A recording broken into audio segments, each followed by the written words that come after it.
Magandang araw sa inyong lahat guys. Lalo na sa ating mga mamshi na umaga pa lang ay pinagpapawisan na dahil sa napakadaming gawain sa bahay na hindi matapos-tapos. At syempre sa ating masisipag na daddy na maaga ding umalis para maghanap buhay.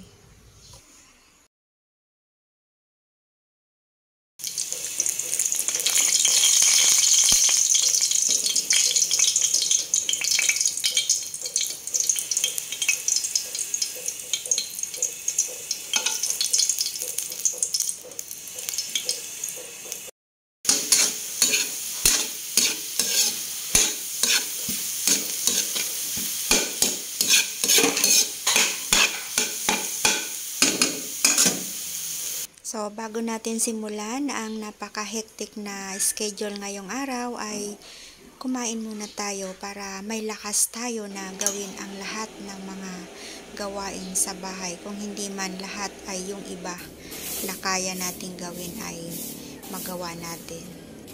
Pagkatapos ngang kumain ng agahan ay umakyat na ako dito sa terrace para magwalis. Madami din kasing halaman dito guys, kaya syempre madami din na dahon ang nahuhulog, kaya kailangan talaga na regular ko itong walisan.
Yan na mga dahon na nawalis ko ay ilalagay ko rin yan guys sa pot ng aking mga halaman para maging pataba na din.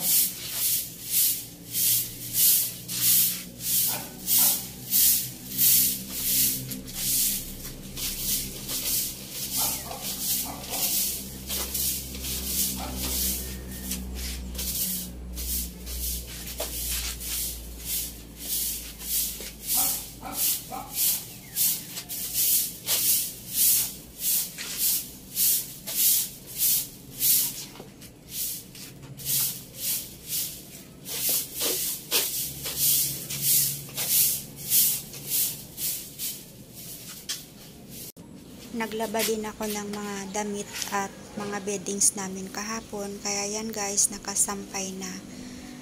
At aayusin ko lang muna sandali ito na hose na pang dilig sa aking mga halaman.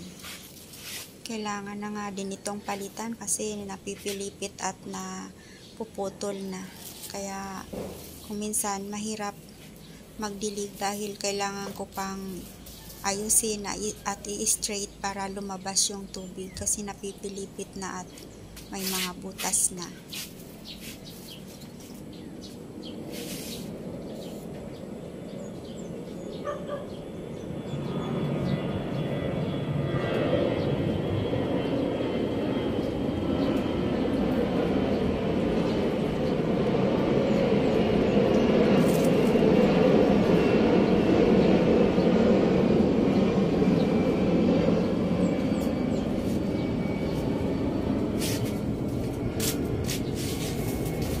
sa corner ay may drainer dito at kailangan kong alisan ng mga nakabara para hindi maipon yung tubig pagka umuulan.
Dahil 10:30 na, mangunguha ko guys ng pandan leaves para sa aking isasaing na rice. Masarap kasi pagka may dahon ng pandan, mabango ang rice at nakakaganang kumain.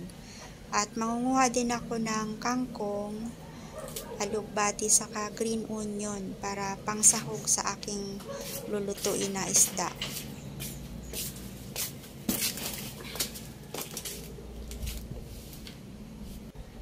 At ito nga pala na mga pili ay ibibilad ko. Ayan. So, ito lang guys ang aming simpleng pananghalian ngayong araw. Sinigang na bangus saka rice. Pagkatapos nga ng pananghalian ay ito na guys ang aking malaking laban ngayong maghapon. Sobrang messy ng aking kitchen at madumi. Dahil nga anong mga nakaaraang araw ay grabe ang pagka busy dahil na ospital si Bunso. So habang nagluluto nung isang araw ang aking asawa ay biglang nagsusuka ang aking bunso at napakataas ng lagnat. Kaya kailangan namin siyang isugod sa hospital. Sobrang worry talaga kami dahil hindi naman siya ganito pagka nakakalagnat. Actually pagka may lagnat siya, nakakapasok pa yan ng school. May baon lang siyang gamot na paracetamol. Pero ngayon talaga na nagkasakit siya, hindi siya nag-stop na magsuka.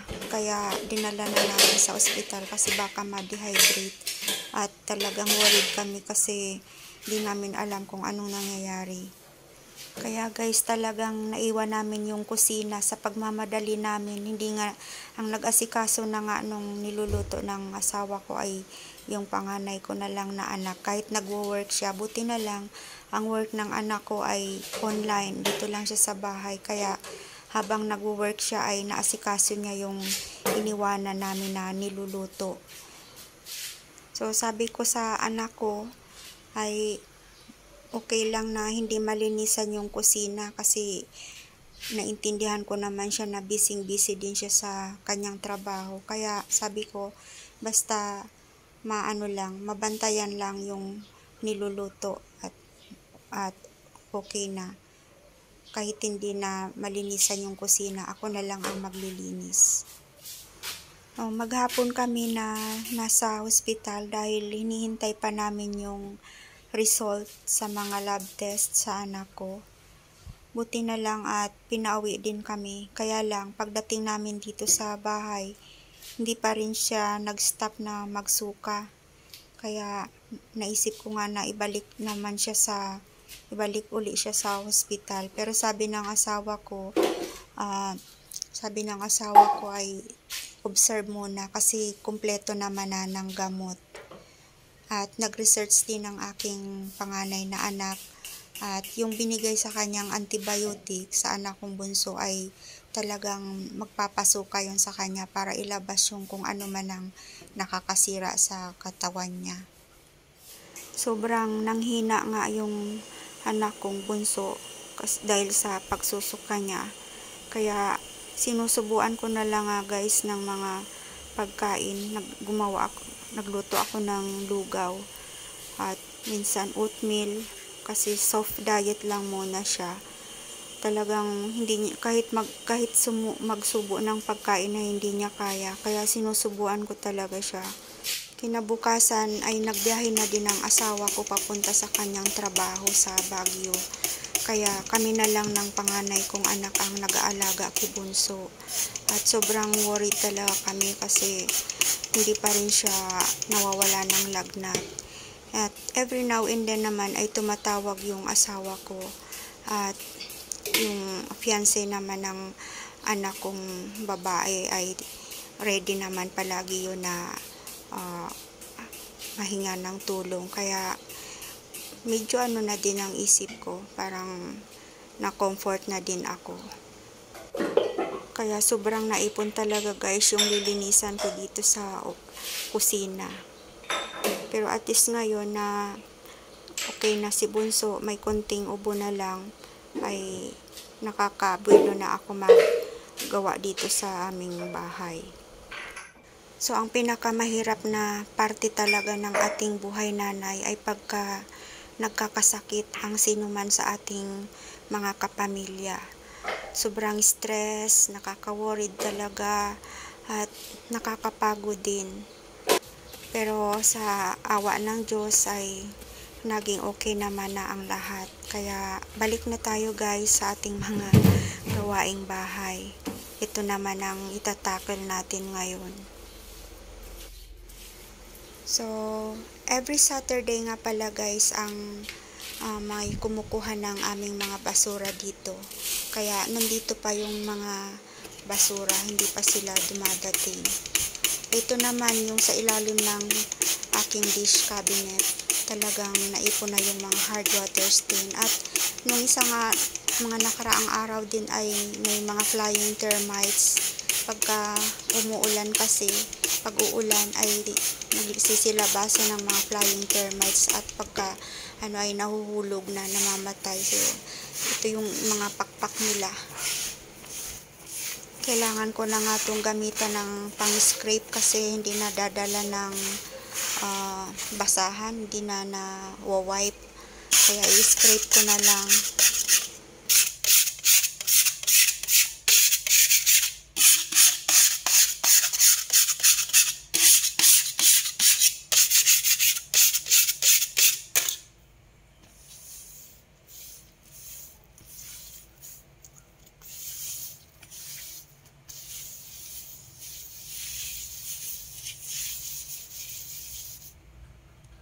Sorry nga pala guys, lumabas na yung likod ko. Hindi ko na napansin dahil sa sobrang dami ng ginagawa ko dito sa kusina.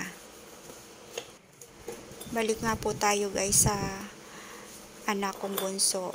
Ang findings pala ng doktor sa kanya ay Streptococcus bacteria. Yan yung nagkukos ng inflammation or pamamaga ng lalamunan. At feeling ko or duda namin ng anak kong babae ay nakuha niya yun sa ininom niyang milk tea. Ayan. Bumili kasi sila ng milk tea dun sa nearby village. At yun, doon nagsimula yung lagnat niya. Pag uwi niya ay maano na siya, may lagnat na at wala nang ganang kumain. At yun nga, parang nung hating gabi nga ay nag-start na siya na mag-vomit. Kaya ang na-research naman ng anak kong babae ay yung mga ano pa lang dyan, linalagay sa milk tea na buba. Hindi pala yan dapat na uumagahan. I mean, it lasts yung freshness niyan. Kaya mag-ingat tayo guys, lalo na sa ating mga anak na yung mga kinakain or iniinom nila, explain natin sa kanila kung ano ang pwedeng idulot niyan sa kanilang health.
Ito naman ang lalagyan ko ng bigas. So, dito ko guys inilalagay yung mga pangsaing namin na bigas sa isang balde para hindi mapasok ng insekto.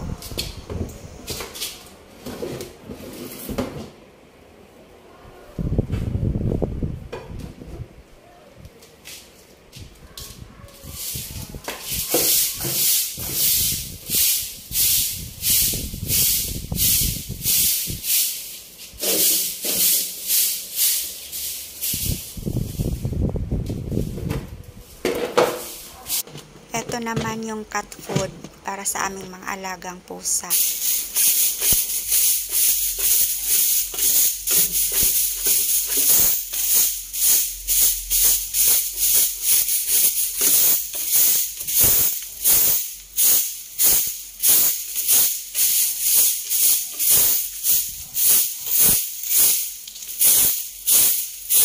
Usually, ang ginagamit kong Sunrocks ay yung color safe dahil hindi masyadong matapang. Pero since medyo natagalan bago ako nakapaglinis dito sa kusina, kaya itong white Sunrocks ang gagamitin ko. At ma-disinfect natin yung kusina. Mas matapang ito kaysa sa color safe na Sunrocks. Kaya ito guys ang gagamitin ko dahil dumikit na talaga yung mga dumi dito sa lababo.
Ang hirap talaga guys tanggalin ang hard water stain, kaya kung nakikita nyo yung tiles ay may mga mancha, saka itong gripo may mancha din kasi naiipon yung hard water stain. Wala kasi itong filter ang tubig namin, as is kung ano nang lumabas dyan sa poso, yun na yun. At hindi kami makapagpakabit pa ng water yung panglinis sa tubig kasi wala pa kaming budget. Mahal yung pagpapakabit ng filtration ng tubig, nasa 150,000 plus yata. Kaya kung ano yung lumabas dyan sa gripo, yun na yun. Kung minsan sinasala ko, pero ganun pa din, may mga hard water stain pa din, kaya hindi talaga maiwasan na may mga mancha yung tiles saka yung gripo. At kahit yung mga balde namin kung minsan ay may mga mancha, kaya kailangan palagi akong may Zonrox para regular na malinisan at kahit paano matanggal yung mga hard water stain. Iisa-isahin ko ding punasan yan na mga kung ano-anong nakalagay dito na mga Ricardo. Wala pa kasi kami guys ditong cabinet at iniisip ko pa kung patungan ba ang ilalagay ko dito or hanging cabinet. At bukod dyan, budget din ang problema. Wala pa akong budget para dito. Ang hina na kasi guys talaga ng kita ngayon, kaya talagang sobrang hirap mag-ipon ng papatrabaho dito sa bahay. Kaya kung ano lang muna ang nandito, tiyagaan ko lang muna yan. So baka sakali na someday makaipon din, mapaayos ko tong kusina namin. Kung baga, ang mas mahalaga sa buhay natin sa ngayon ay yung masustain yung ating daily needs, lalo na sa pagkain, sa medicines, yung health muna, at saka yung pagkain ang kailangang mas budgetan. Ang dami kong gustong bilhin para dito sa kusina, mga magagandang items katulad ng mga nakikita ko sa ibang mga vlogger, pero tiis-tiis lang muna kasi hindi pa kaya. So kailangan marunong tayong magtiis para hindi makapangutang. Kung ano lang nandyan, yan na muna ang pagtiyagaan natin.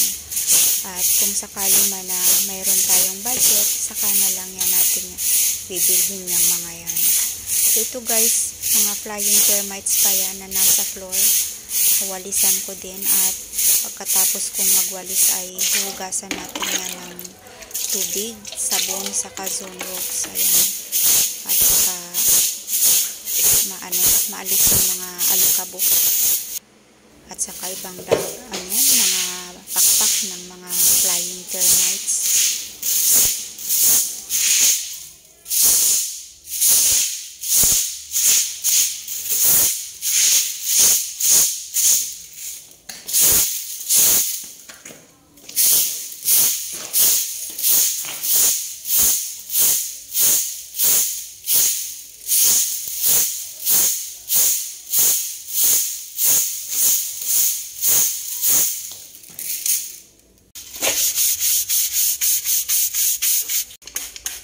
Dito sa sink na to, kami naglalaba ng mga maliliit na mga labahin. Yan. Kasi kung minsan ayaw namin na mabasa yung paa. So dito kami sa lababo naglalaba. Yung maliliit lang, mga undies, mga hankies, maliliit na damit.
Eto naman guys, yung binake ko na banana cake.